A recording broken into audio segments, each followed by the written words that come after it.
Jadi kalau kita mau cepat mati, buang pariwisata. Tetapi kalau mau lama mati, di dunia pariwisata lah tempat.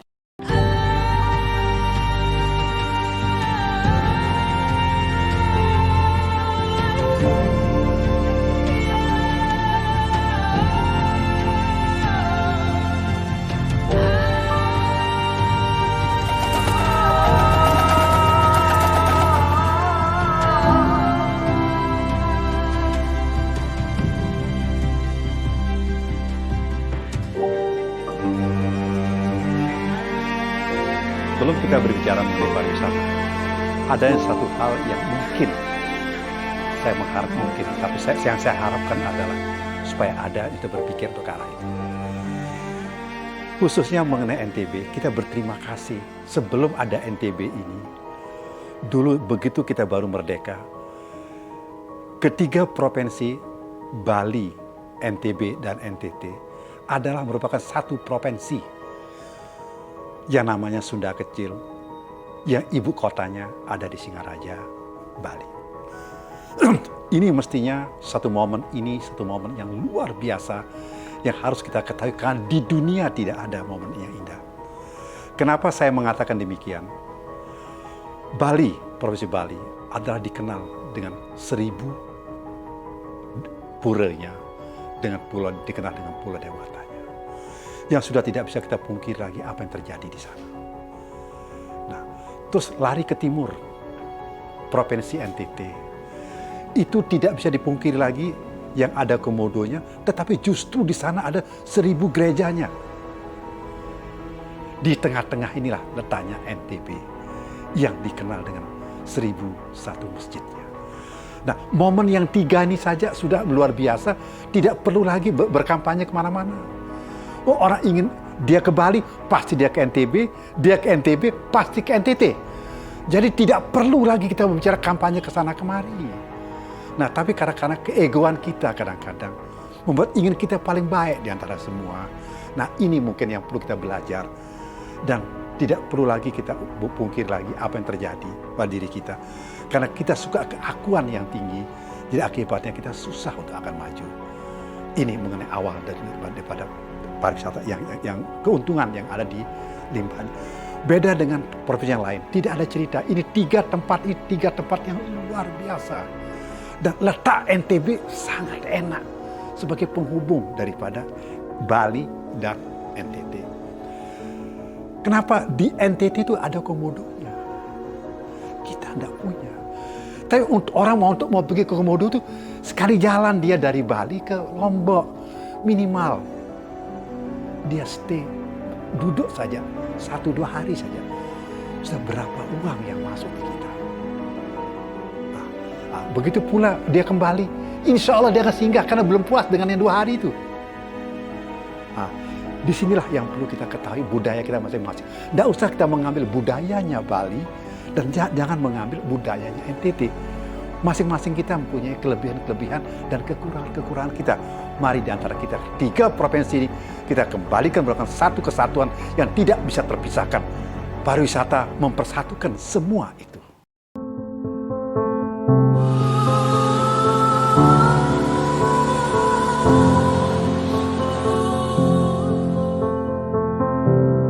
Pariwisata tidak bisa luput daripada kepentingan umat secara utuh.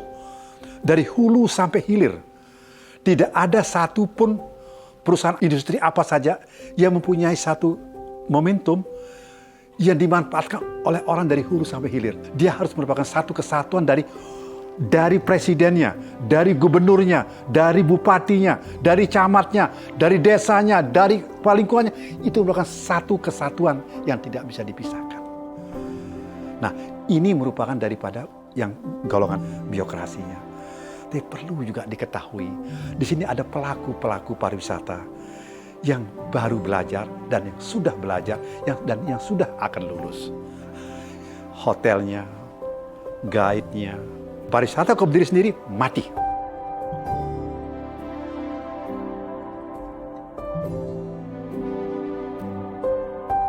Jadi oleh karena itu saya mengharap kepada the young generasi, ayo mari kita merupakan satu silaturahim antara kita dengan kita, dan tolong jangan pernah melupakan sejarah. Kebanyakan kita ini hancur karena kita tidak pernah ingat akan sejarah. Siapa orang-orang kita terdahulu yang bagaimana membuat senggigi bagaimana, membuat ketiga gili kita itu bagaimana sekotong, bagaimana sembalun, dan sekarang bagaimana ekas yang akan dipromosikan sekarang juga, dan banyak hal. Nah, cuma sayangnya kita di dalam hal ini suka berdiri sendiri. Akibatnya, begitu dengar cerita si A, satu contoh, senggigi, belum up senggigi, sudah terbentuk lagi tempat lain. Belum selesai yang lain, bentuk lagi yang lain. Akibatnya semua coba-coba, akhirnya hancur semua.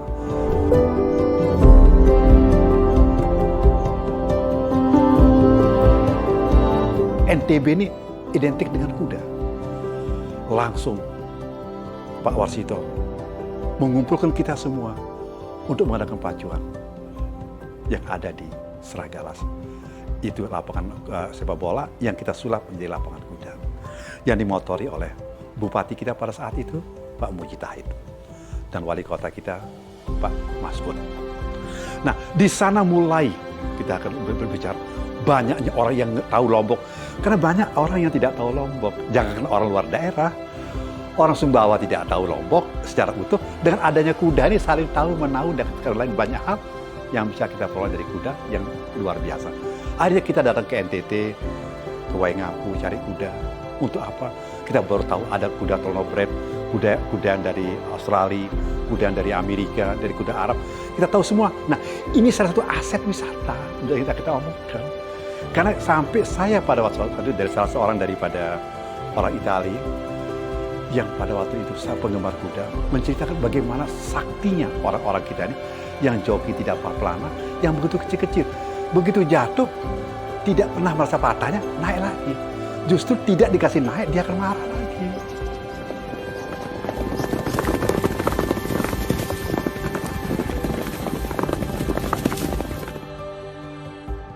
Kembali ke zaman Pak Warsito. Pada waktu itu, Menteri Pariwisata Pak Job Ave dan Menteri Perhubungan Pak Danu Tirto datang ke Lombok. Kebetulan beliau makan di Kuta yang belum ada apa-apanya pada zaman itu, dan minta kebetulan cateringnya dari restoran kita Denny Bersaudara pada waktu itu saya punya. Nah, kami ke sana, kami mensuplai makanan yang ada segala macam. Banyak kami berbicara punya level. Satu ketika tiba-tiba Pak Warsito hampiri saya, beliau ingin naik dengan kendaraan saya. Kendaraan beliau tuh Volvo-nya lagi angin dia punya AC tidak normal. Akibatnya Pak Danu Tirto, Menteri Perhubungan, naik dengan saya di mobil saya Accord pada waktu itu.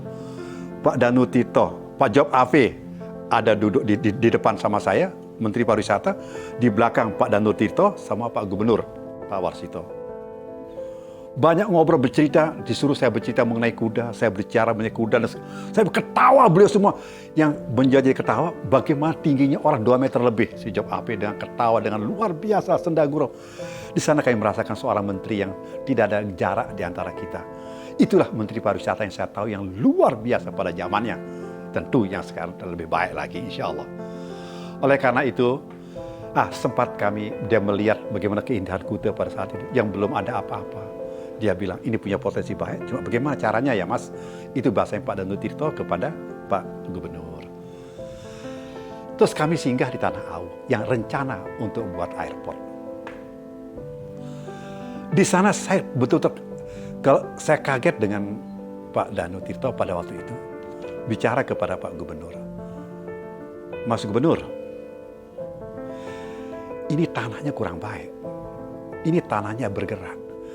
Jadi kalau kita akan buat sekarang ini airport, biayanya tinggi. Karena tanahnya dikeruk segala macam. Timbul kecil pula hati saya. Kapan kita akan punya internasional lagi yang begitu luas? Karena kita punya Selat Parang sudah tidak memungkinkan untuk ke arah pariwisata. Tetapi kita tidak tahu nanti, Mas Gub, jika terjadi sesuatu nanti dengan teknologi yang bagaimana, kita tidak tahu dia akan bisa. Tapi yang jelas sampai kalau hari ini tidak mungkin, walaupun kita dikasih tanpa bunga pun pinjaman, kita sulit untuk akan membangun Tanah Au airport ini. kecil hati saya mendengar itu. Tetapi masih ada satu harapan dengan teknologi, insya Allah semua akan bisa terjadi. Nah, ini satu cerita yang sangat indah. Pas kami berbicara dengan Pak Job AP, Pak Menteri Pariwisata pada saat itu, banyak hal yang kami bicarakan. Anak kecil yang noak pada waktu itu, tetapi saya tidak peduli. Karena sana ada bapak saya, Pak Gubernur saya. Karena Pak Gubernur NTB adalah orang tua kami. Siapapun gubernurnya adalah orang tua daripada rakyat NTB pada masa itu. Kayak bercerita panjang lebar. Akhirnya timbul satu cetusan saya pada waktu itu untuk berbicara mengenai pariwisata. Karena kita bicara Lombok, tentu dia beda dengan ada di Bali, beda dengan di NTT. Oleh karena itu, yang ada sekarang di NTB adalah bagaimana pariwisata religi yang ada. Pariwisata tidak identik dengan maksiat saja. Justru pariwisata banyak hal yang bisa kita lakukan dari segi positif. Silaturahim kita. Kenapa orang wisata ini tidak pernah memikirkan uang? Yang penting dia aman dan nyaman. Selesai. Nah, kita belum untuk hal ini. Oleh karena itu, begitu saya ceritakan semua mengenai bagaimana otak kuku, bagaimana di Tete Batu, Benang Kelambu, Sindang Gile, dan banyak hal yang tempat-tempat yang luar biasa, yang mempunyai cerita-cerita mistik sendiri daripada masyarakat pada saat itu. Tertariklah beliau, mulailah membenahi daripada Segi Gibit. Kebetulan juga saya ditunjuk, dipilih menjadi salah satu pemimpin di PAI pada saat itu, yang alhamdulillah tambah hubungan kita tambah banyak untuk berbicara karena ini di zamannya Pak Warsito. Nah, perjalanan terus berjalan dan terus berjalan. Segigi sudah mulai aktif. Nah, yang ada hanya pada waktu itu hanya gili air. Sedangkan saya melihat di sana tuh ada 3 gili yang. Setelah saya datang, saya melihat, loh kok kasihan. Gili yang paling cantik kok tidak diomong-omongkan. Mulailah saya tiap hari datang ke sana untuk melihat bagaimana Gili Trawangan sesungguhnya. Yang pada saat itu jangan ke manusia, hantu pun takut untuk datang ke sana. Di sana masih ada babi, masih ada menjangan di bukitnya itu. Saya bawa kemah sendiri, saya datang sendiri ke sana. Saya bilang ini tempat indah sekali. Tetapi karena dianggap jauh dari Bangsal, yang dekat tuh hanya gili air. Karena di mata kita hanya melihat gili air. Belum ada orang melihat. Jadi kita kalau naik sampan yang dikasih mesin ke ting-ting pada waktu itu, kita masih lihat belibis yang saya terjun mengambil belibis pada saat itu. Begitu indah dan naturalnya yang luar biasa. Timbullah konsep saya pada saat itu untuk tidak boleh adanya motor di sini dan tidak bolehnya adanya bangunan beton di sini. Saya ingin hanya berbentuk kayu yang ada.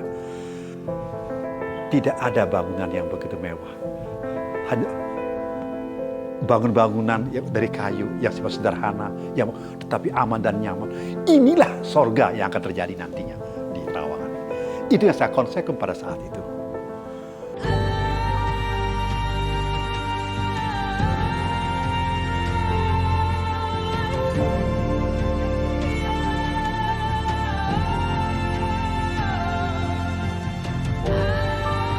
Saya duduk di Kute. Saya bicara ada 2 turis yang saya ingat itu dari Belgia sama teman wanitanya. Saya bicara, mau kamu ke Lombok? Mau? Saya biayai kamu, saya gantikan kamu baju, semua saya biayai kamu. Tapi kamu hanya pulang pergi, hanya melihat sama sana.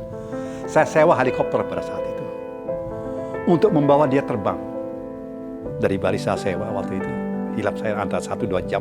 Kalau dah hilap saya pada saat itu, saya sewa helikopter dan datang ke melihat. Sampai di Gili Trawangan, dia benar-benar kaget. Dalam mimpi pun dia tidak apa. Dia berceritalah sesuai dengan apa omongan saya yang tadi.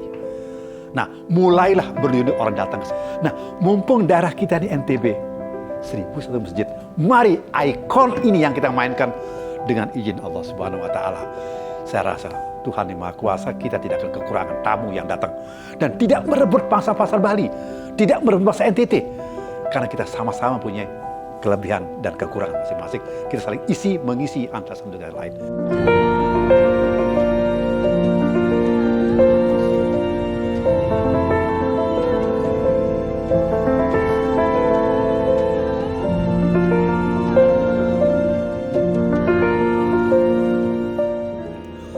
Sekotong beda dengan tempat yang lain.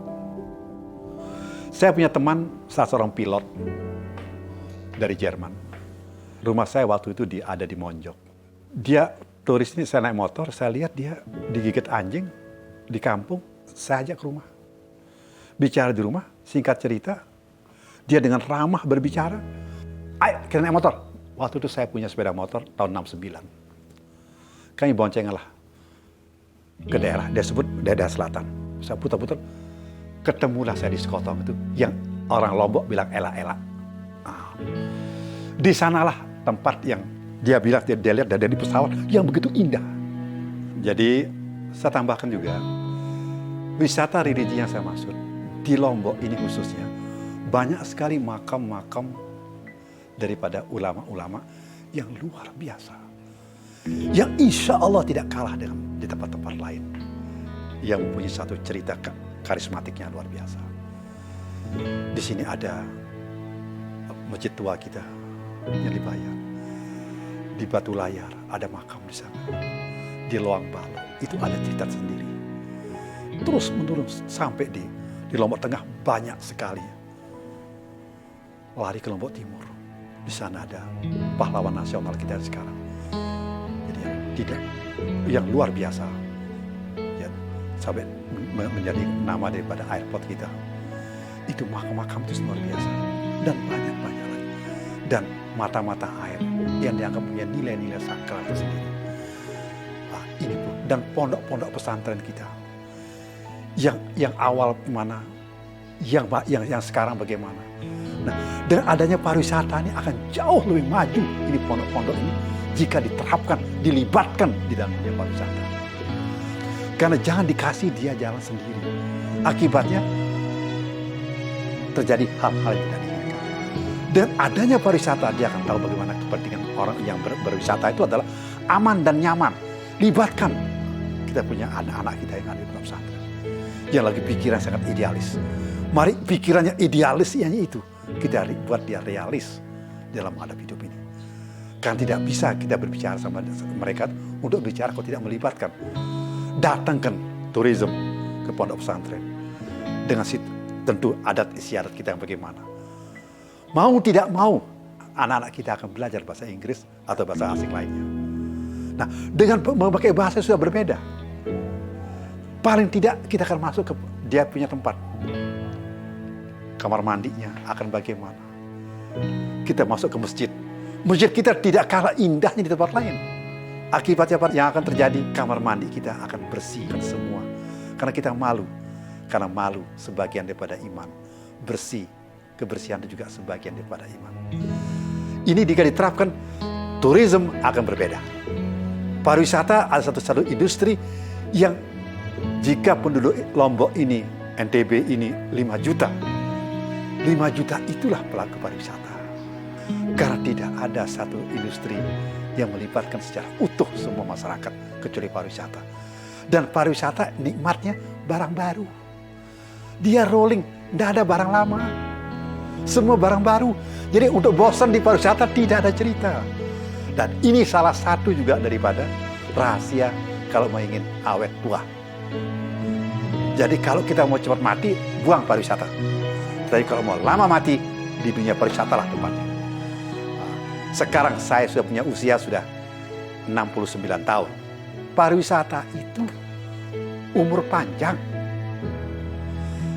Menghilangkan corona. Kita kok takut dengan corona? Corona ini hilang dengan pariwisata karena kita senang. Kalau kita susah, ini membuat corona datang. Kalau orang susah makan, tidak mikiri utang, mikiri semua. Bagaimana mau pariwisata loh?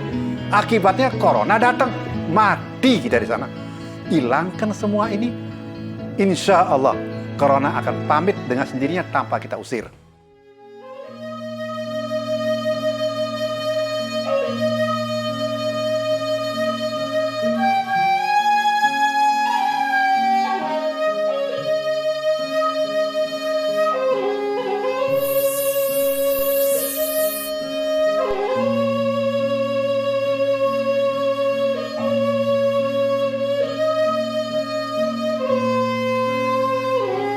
Sedikit saya akan tambahkan mengenai sembalun ya. Ini Sembalun punya satu ciri khas yang berbeda. Maka Pulau Lombok dia lengkap. Mau bicara pantai, mau bicara gunung, mau bicara gili, ada semua. Nah, Sembalun mempunyai satu ciri khas yang tidak ada di daerah lain.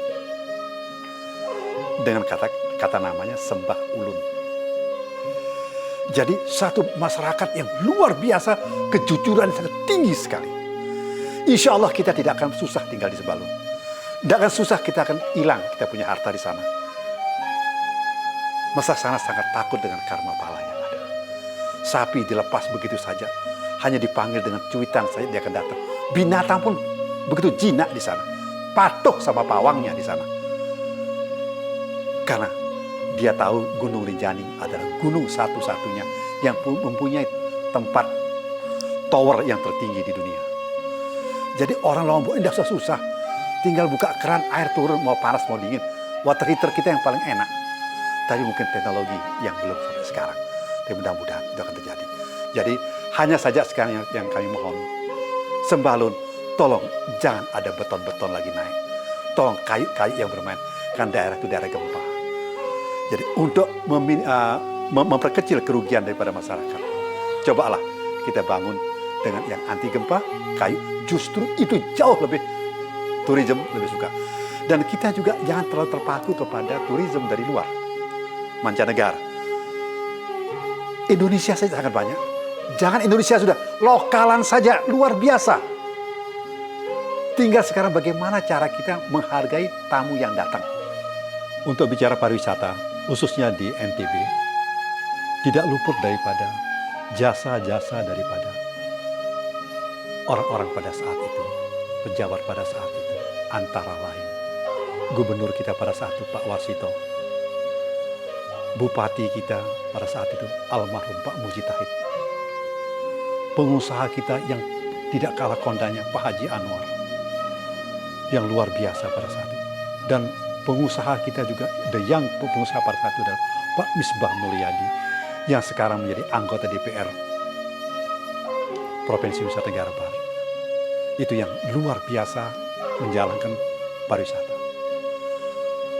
Almarhum Pak Akyang yang punya Sahid Legi sekarang. Dan saya lihat anak-anaknya pada meneruskan daripada ini semua.